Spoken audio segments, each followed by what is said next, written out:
On a mis un petit peu de fumier de vache, ouais. On fait des fumiers frais méthode Érodi, donc des fumiers de vache qui sont compostés 1 mois et demi, très riches en micro-organismes et qu'on épand sur le sol. Une fois que le sol a baissé un petit peu en température en automne à 12 degrés, en dessous de 12 degrés, on épand. T'imagines, ces mémères, elles ont 60, 70, 80 ans peut-être. On exporte les raisins, on exporte les bois, on exporte les raisins, les bois, les feuilles ne restent pas sur la parcelle, donc si tu veux il n'y a pas de renouvellement, donc on est obligé de faire des apports réguliers tous les 2 ans quoi. Salut Bissom, bonjour à tous, je m'appelle Adrien et je suis un passionné de vin naturel. Tous les mois je pars à la rencontre de 2 vignerons certifiés bio ayant une démarche que je trouve très intéressante. Je partage ces découvertes sur cette chaîne YouTube. Si tu le souhaites, tu peux recevoir leur bouteille de vin naturel directement chez toi. Il s'agit en fait d'un abonnement mensuel sans engagement auquel tu peux souscrire pour participer davantage à ces rencontres et pour soutenir cette chaîne.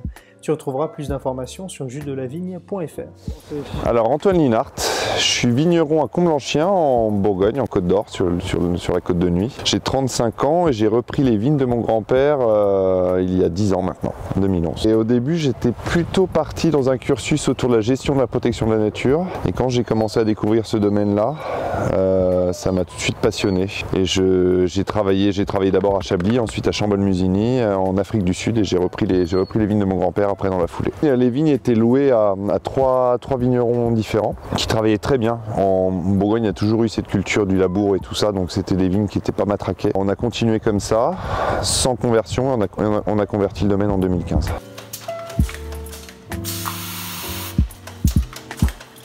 En Bourgogne, il y a beaucoup de proximité avec tous les vignerons. Tu vois les parcelles, des fois tu as 5 rangs, tu as des voisins de partout. C'est jamais très facile, mais ils t'attendent au tournant. Et du coup, là, j'ai un ami à moi dans le village qui a converti ses vignes à partir de cette année-là. Donc le village va compter 10 hectares en plus en bio. Il a attendu que j'ai la conversion pour voir si ça marchait vraiment. Et voilà, c'était plutôt concluant. Ça marche. Même bien et très bien. Qu'est-ce que tu auras envie de dire à ceux qui peuvent te dire ouais mais bon si tu as des voisins partout qui traitent ça sert à rien d'être en bio, le bio ça n'existe pas. Qu'est-ce que tu apportes? L'eau de pluie est complètement contaminée. Si personne ne met un peu le pied à l'étrier, en fait on reste sur nos positions puis on continue à faire en sorte que tout aille mal. Et voilà, donc il faut mettre son petit grain de sable dans le rouage pour aller dans le bon sens.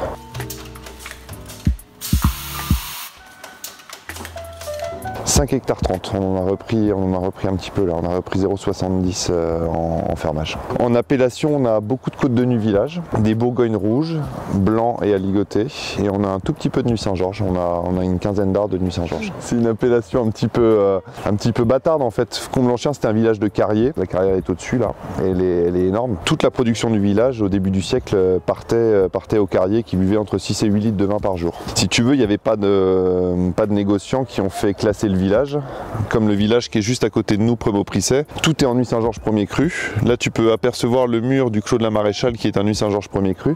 Et de l'autre côté, on tombe sur l'appellation Côte de Nuit-Village. Donc en fait, c'est la magie de la Bourgogne, les appellations.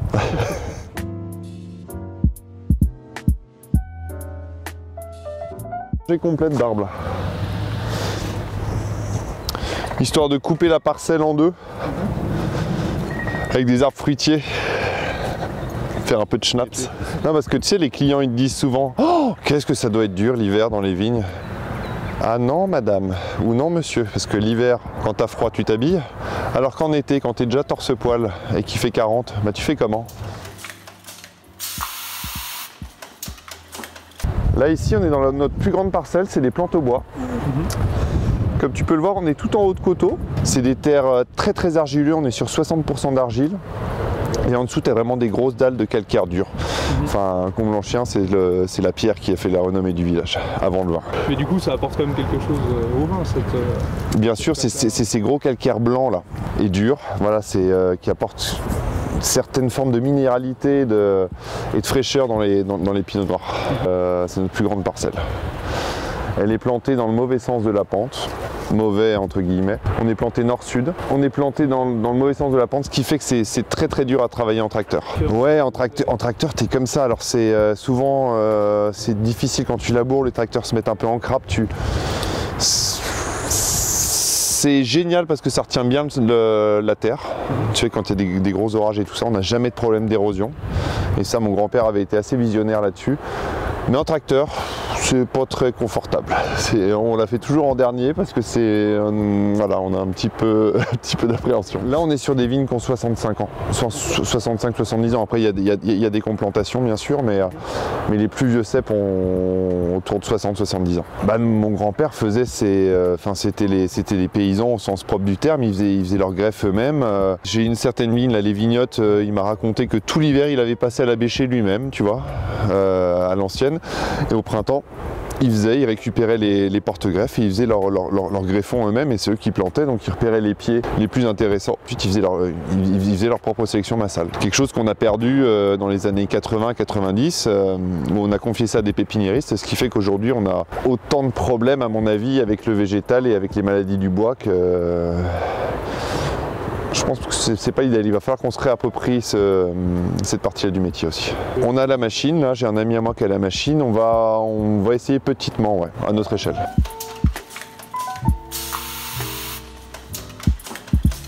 Le but c'est d'avoir de l'herbe toute l'année sur la parcelle, mais avec ces densités de plantation là à 10 000 pieds hectares, il faut quand même qu'au débourrement la vigne ne soit pas trop concurrencée. Sinon tu impactes tes rendements, tu impactes ta pousse, tu impactes ton induction florale de l'année d'après. Et on a besoin de produire un minimum de raisins pour faire du vin et satisfaire tout le monde. On a fait la moyenne sur 5 ans, là on est autour de 35-37 hectos. Un petit peu plus en blanc, les blancs on est autour de 55-60. C'est des très vieilles vignes mais qu'on a cette chance qu'elles produisent de manière... c'est inespéré tous les ans, c'est des vignes, tout le parcellaire est bourgeonné de manière assez stricte. Les travaux en verre, on y apporte beaucoup d'attention et de soins. Et les vignes de blanc, ouais. C'est des vieilles vignes mais qui donnent correctement. Là, regarde, par exemple, cette parcelle-là va être arrachée. On va la laisser reposer pendant 3 ans. Donc sur cette parcelle-là, le premier semis qui va être, c'est du trèfle, du pois et de la févrole. Et ensuite, on va détruire ça. On va remettre éventuellement des céréales parce que les céréales ont un système racinaire très profond et ça te redonne de la verticalité dans le sol. Donc ce qui est très intéressant. Mais sinon, dans les vignes, non, pas pour l'instant. Ça demande au niveau équipement en vigne basse, je parle, des gros investissements. Et là, donc là, tu vas arracher pendant 3 ans, tu vas semer différentes choses. C'est quelque chose qu'on pense pas forcément pour la Bourgogne parce que c'est... Ah, il y en a beaucoup qui arrachent et au printemps d'après, c'est replanté. Bah, imagine, là, on est sur des appellations des côtes de Nuvillage, donc c'est pas... Mais imagine si cette parcelle-là, c'était du grand cru à 300 € la bouteille. Tu perds 3 ans, plus 3 ans, tu perds 6 ans de production. Ouh là là, ouh là là, c'est dur.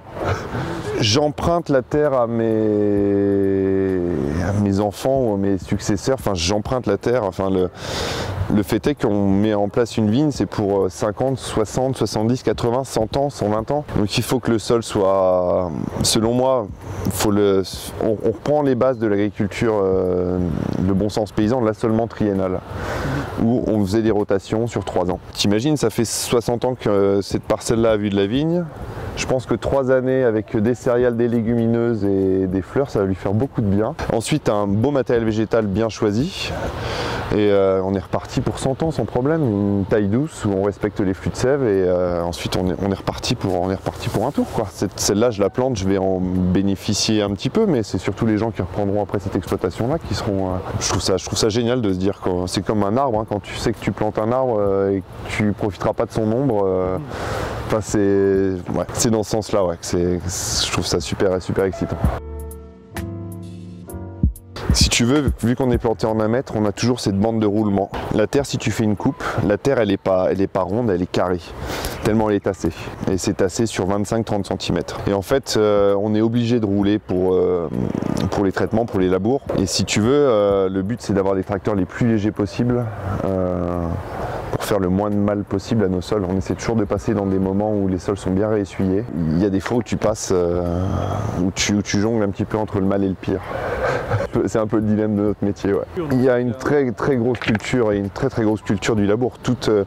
Quasiment toutes les vignes sur la côte, côte de Nuit, côte de Beaune, sur les 2 côtes, quasiment toutes les vignes sont labourées ou ont été labourées. Même mes voisins les plus cochons entre guillemets qui mettent le petit coup de glyphosate au printemps qui va bien, ils mettent un petit coup de charrue derrière. C'est ce qu'on appelle le labour à la bourguignonne.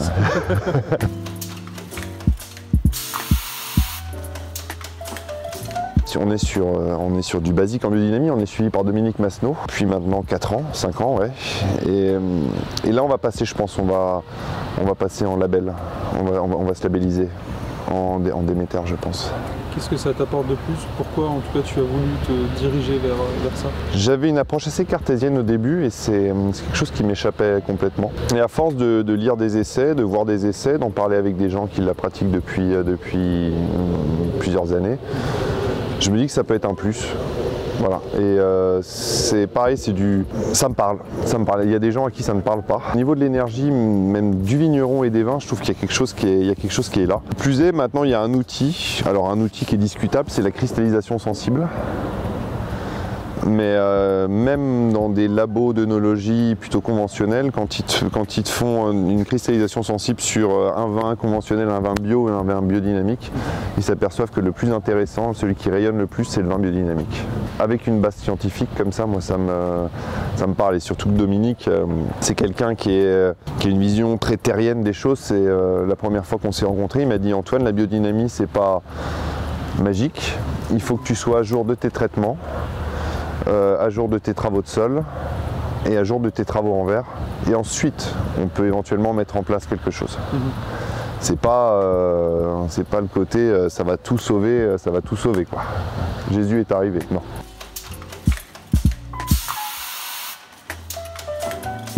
Soufre et cuivre, le cuivre a des toutes petites doses mais assez répétées assez fréquemment. Et ensuite on fait des tisanes de plantes. Là on fait une prêle avant Pâques et des tisanes.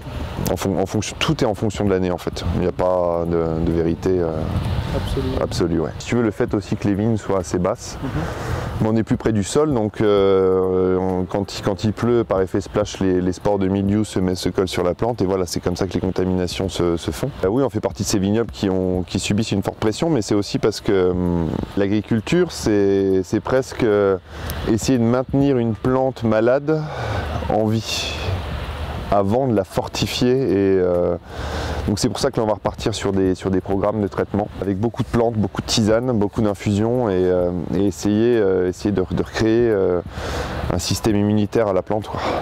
Et plus lui mettre une perfusion et ben voilà, il faut que tu aies à manger, donc tu auras à bouffer, t'es malade, on va te traiter. C'est un petit peu comme quand le dimanche matin tu prends un paracétamol, quoi. Si tu en prends un tous les dimanches matins, au bout d'un moment le paracétamol ne fera plus rien et c'est limite un mécanisme que tu vas te créer toi-même. Alors que quand tu assumes le dimanche et que tu ne prends rien, au bout d'un moment ben, tu t'aperçois que tu n'as plus mal au crâne.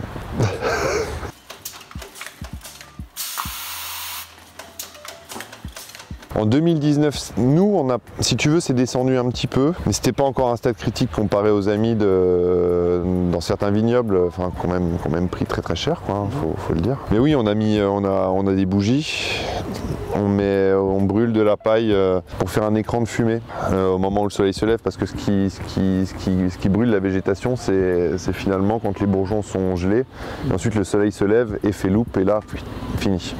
Donc on fait des écrans de fumée avec de la paille. Je ne suis pas foncièrement persuadé de l'efficacité de ce genre de moyens, mais on se bat. Voilà. Allez, venez!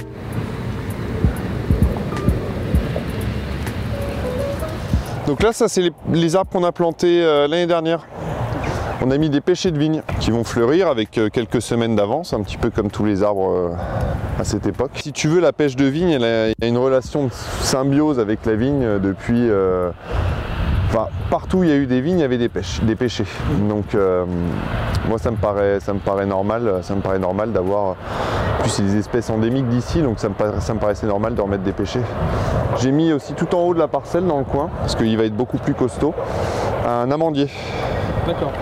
Il y avait beaucoup d'amandiers ici à l'époque, sur la côte. Amandiers pêchés, c'était vraiment des espèces qu'on trouvait en grande quantité. Vu la pression foncière qu'on vit en Bourgogne, dans certains coins, s'ils pouvaient planter des pieds de vigne dans les fossés, ils le feraient. Donc les arbres sont passés à la trappe, et puis même quand tu traites, tu as tes rampes de traitement. Alors de temps en temps, tu accroches une rampe, même quand tu regardes la plaine, il n'y a plus un arbre, plus une haie, plus rien. Pourquoi? Parce que les agriculteurs passent avec des engins tellement gros qu'ils veulent plus s'embêter avec, avec des arbres qui risqueraient d'abîmer leur matos. C'est un peu catastrophique, quoi. On commence, action. Ce qui est aussi intéressant dans cette vigne, dans ce gros bloc d'1 hectare 40, c'est qu'on est vraiment tout en haut de coteau. Tu vois, au-dessus, il n'y a plus de culture, plus rien. Donc ça nous permet d'avoir un petit écrin, une petite zone de vie. Et ça va être super intéressant aussi de pouvoir replanter pendant 3 ans, tu vois, des légumes, des fleurs, des céréales. Parce qu'on va ramener toute une biodiversité hyper intéressante. Casser un peu ce paysage Bourgogne, monoculture Bourgogne qui est assez flippant. Et puis c'est le noyer de mon grand-père. Il m'a toujours dit, mon noyer, mes noix, il y tenait vraiment. Donc, puis l'été, je peux te dire que quand il fait 35-40 degrés, tu es tellement heureux de pouvoir te mettre en dessous, de garer ta voiture à l'ombre. Ou même quand je suis en tracteur, quand j'arrive dans cette zone-là, c'est le petit moment où tu arrêtes le tracteur sous l'arbre et tu fais ah ouais, ça peut exister de l'ombre en fait, hein, c'est cool.